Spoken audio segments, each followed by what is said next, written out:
عن ابن عباس رضی اللہ تعالی عنہما قال قاتل النبي صلی اللہ علیہ وسلم فلم يفرغ منهم حتى أخر العصر عن وقتها فلما رأى ذلك قال اللهم من حبسنا عن صلاة الوسطى فاملأ بيوتهم نارا واملأ قبورهم نارا وانحر ذلك۔ حضرت عبداللہ بن عباس رضی اللہ تعالیٰ عنہما سے روایت ہے کہ غزوہ خندق کے موقع پر جناب نبی کریم صلی اللہ علیہ وسلم دشمن سے لڑتے رہے یہاں تک کہ عصر کی نماز کا وقت نکل گیا، اور دوسری روایت میں کہ اس دن 2، 3 یا 4 نمازیں قضا ہو گئیں۔ اس جنگ میں مشغولیت کی بنا پر نماز کو اپنے وقت پر ادا نہ کیا جا سکا،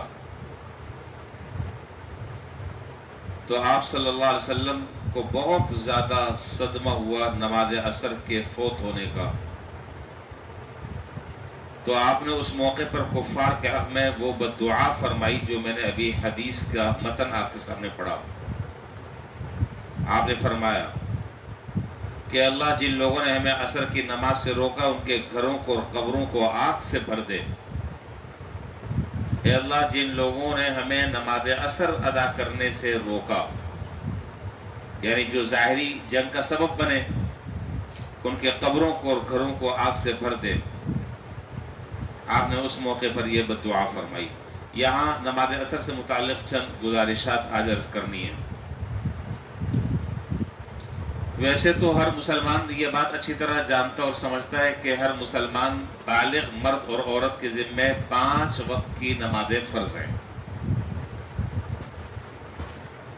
اور اسلام اور کفر کے درمیان اگر فرق ہے تو وہ نماز پڑھنے یا نہ پڑھنے کا ہے۔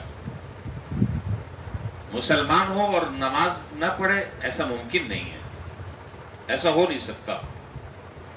یا پھر اس آدمی کو اپنے مسلمان ہونے کے بارے میں سوچنا چاہیے، کسی اہل علم سے پوچھنا چاہیے کہ آیا میں نمازیں نہیں پڑھتا پھر بھی میں مسلمان ہوں یا میں فتویٰ نہیں دیتا۔ کسی اہل علم سے رجوع کریں اور فکر ہونی چاہیے۔ 5 نمازیں فرض ہیں، لیکن اس میں خاص طور پر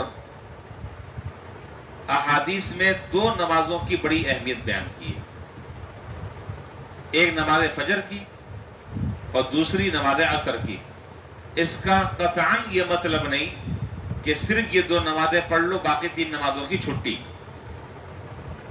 اس کی تاکید کیوں ہے، اس کی اہمیت کیوں حدیث میں بیان کی گئی، وہ میں ابھی انشاءاللہ ذکر کرتا ہوں۔ ایک حدیث میں جناب نبی کریم صلی اللہ علیہ وسلم نے ارشاد فرمایا کہ وہ شخص جہنم میں داخل نہیں ہوگا کہ جو سورج نکلنے سے پہلے کی نماز اور سورج ڈوبنے سے پہلے کی نماز ادا کرے گا، اور اس سے مراد آپ سمجھ گئے فجر کی نماز اور نماز عصر۔ اور قرآن کریم میں اللہ تعالیٰ نے جہاں نمازوں کی فرضیت کا تذکرہ فرمایا، وہاں ایک موقع پہ سورہ بقرہ میں آپ نے فرمایا کہ حافظوا علی الصلاۃ والصلوات الوسطیٰ، نمازوں کی حفاظت کرو اور خاص طور پر درمیانی نماز کی حفاظت کرو۔ صلاۃ وسطیٰ سے مراد نماز عصر ہے۔ وقوموا للہ قانتین۔ حضرت جریر بن عبداللہ رضی اللہ تعالیٰ عنہ ایک جلیل القدر صحابی ہیں،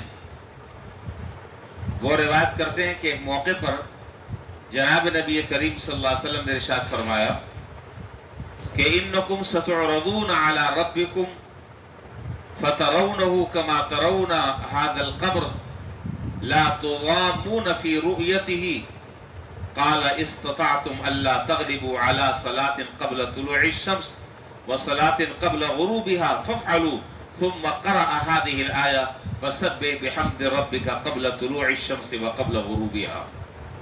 اس حدیث کا حاصل یہ ہے کہ جناب نبی کریم صلی اللہ علیہ وسلم نے ارشاد فرمایا کہ تم اللہ تبارک و تعالیٰ کے سامنے پیش ہوگے اور تم اللہ تعالیٰ کو ایسے دیکھو گے جیسے کہ اس وقت تم چاند کو دیکھ رہے ہو. تم اللہ تعالیٰ کا دیدار اور اللہ تعالیٰ کی تم زیارت ایسے کرو گے جیسے چاند کو دیکھ رہے ہو. اب کوئی آدمی یہ نہیں کہہ سکتا کہ جی اس وقت تو کروڑوں اربوں خربوں پتہ نہیں کتنے لوگ ہوں گے اور اللہ تبارک و تعالیٰ کو دیکھنے کے لیے کیا جھینگا مشتی ہو رہی ہوگی, کیا دھکم پیل ہو رہی ہوگی, کیا جب چاند نکلتا ہے تو اس چاند کو جب نکلا ہوا ہو تو اس کو دیکھنے کے لیے کیا جھینگا مشتی ہوتی ہے, کیا دھکم پیل ہوتی ہے, کچھ نہیں ہوتی. ہر آدمی جو جہاں پر ہوتا ہے وہ وہاں پر کھڑے ہو کر چاند کو آرام سے دیکھ لیتا ہے. تو آپ نے فرمایا کہ تم اپنے رب کو قیامت کے دن اسی طریقے سے دیکھو گے, کوئی بھیڑ بھاڑ نہیں ہوگی, کسی کو دھکا دینا نہیں پڑے گا, کوئی ہٹو بچو نہیں ہوگا, سب اپنی اپنی جگہ کھڑے ہو کر اپنے رب کو دیکھیں گے. پھر فرمایا فَإِنِ اسْتَطَعْتُمْ أَلَّا تَغْلِبُوا عَلَى صَلَاةٍ قَبْلَ طُلُوعِ الشَّمْسِ وَقَبْلَ غُرُوبِهَا. فرمایا کہ اگر تم سے یہ ہو سکے کہ تم ان دو وقتوں کی نماز پڑھو تو اللہ تعالیٰ انشاءاللہ تمہیں اپنا دیدار کرائیں گے, اللہ کا دیدار نصیب ہوگا. جو آدمی ان دو نمازوں کی پابندی کرے گا, یعنی نماز فجر اور نماز عصر. اور ظاہر ہے کہ اگر ایک آدمی, اس کا مفہوم ہے موافق یہ ہے, ایک تو مفہوم مخالف ہے, ایک مفہوم موافق یہ ہے کہ جو آدمی نماز فجر اور نماز عصر کی پابندی کرنے والا ہے, لا محالہ وہ تینوں نمازوں کو بھی سہولت اور آسانی کے ساتھ پابندی کرنے والا ہوگا. یہ ہو نہیں سکتا کہ وہ فجر اور عصر پڑھتا ہو اور باقی نمازیں, اس لیے کہ یہ دونوں نمازیں بڑی مشکل ہیں. فجر کا وقت جو ہے وہ سونے کا ہے, رات کو دیر سے سوتے ہیں, صبح آنکھ نہیں کھلتی. اور عصر کا وقت جو ہے وہ کاروبار کی مشغولیت کا ہے, تجارت کی مشغولیت کا ہے. لہذا جو آدمی ان دونوں نمازوں کا اہتمام کر رہا ہے وہ بقیہ نمازوں کو بھی اہتمام سے ادا کرنے والا ہوگا. دوسری بات یہ کہ اس نماز کی اہمیت کیوں حدیث میں بیان کی, اس لیے حدیث میں بیان کی کہ یہ دو وقت ایسے ہیں کہ جس میں فرشتوں کی ڈیوٹیاں تبدیل ہوتی ہیں. فجر والے عصر میں آتے ہیں اور عصر والے فجر میں چلے جاتے ہیں. چنانچہ حدیث میں ہے کہ جب یہ فرشتوں کی ڈیوٹیاں تبدیل ہوتی ہیں اور یہ جب اپنے رب کے سامنے پیش ہوتے ہیں, حالانکہ اللہ تعالیٰ کو سب معلوم ہے, ہر چیز اللہ تعالیٰ کے علم ہے, ذرہ ذرہ کا علم ہے. اللہ تعالیٰ پوچھتے ہیں کہاں سے آ رہے ہو, وہ بتا رہے کہ جی یہاں سے آ رہے ہیں. پھر فرماتے ہیں اللہ تعالیٰ کہ تم نے میرے بندوں کو کس حال میں دیکھا, وہ کہتے ہیں کہ یا اللہ ہم نے انہیں نماز میں مشغول ہوتا ہوا دیکھا ہے. اللہ تعالیٰ کے علم میں تو سب کچھ ہے, پھر بھی بتاتے ہیں کہ ہم نے انہیں اس حال میں دیکھا تھا کہ وہ نماز میں مشغول ہیں. تو بہرحال ایک تو وجہ یہ ہے, اور دوسرا آپ ذرا سا اس حدیث میں غور کریں. آخری بات عرض کر کے بات ختم کر رہا ہوں, بلکہ دو باتیں مجھے ذکر کرنی ہیں. ایک تو بات یہ کہ اگر آپ جناب نبی کریم صلی اللہ علیہ وسلم کی سیرت طیبہ پر اگر آپ غور کریں تو آپ دیکھیں گے کہ طائف میں جناب نبی کریم صلی اللہ علیہ وسلم پر بڑا ظلم ہوا. احد کے میدان میں آپ کے دندان مبارک شہید کر دیے گئے, لیکن ان دونوں مواقع پر حضور صلی اللہ علیہ وسلم نے کسی کے لیے بد دعا نہیں فرمائی. ان دونوں مواقع پر حضور نے کسی کے لیے بد دعا نہیں فرمائی. اور یہاں اس موقع پر کہ جب آپ غزوہ خندق کے موقع پر کفار سے لڑ رہے تھے اور وقت لمبا ہو گیا اور نمازیں نکل گئیں, آپ نے ان کے لیے بد دعا فرمائی. اب آپ اندازہ لگائیں کہ جو مسلمان جان بوجھ کر ان نمازوں کو چھوڑ دے اور ان نمازوں سے غافل ہو, اس کا کیا حال ہوگا. دوسری اور آخری بات, حدیث میں ہے جناب نبی کریم صلی اللہ علیہ وسلم نے فرمایا کہ من فاتته العصر فكأنما وتر اهله وماله. اور دوسری روایت میں من ترک صلاة العصر متعمدا فقد حبط عمله. پہلی حدیث آپ نے فرمایا کہ جس آدمی نے عصر کی نماز چھوڑ دی, یہ سمجھ لینا کہ اس کا مال, آل, اولاد سب تباہ و برباد ہو گیا.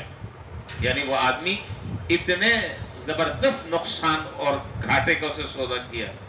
اور دوسری روایت میں کہ من ترک صلاة العصر متعمدا فقد حبط عمله. جس آدمی نے نماز عصر چھوڑ دی جان بوجھ کر, سمجھ لو اس کی ساری نیکیاں اکارت ہو گئی, اس کے سارے اعمال برباد ہو گئے.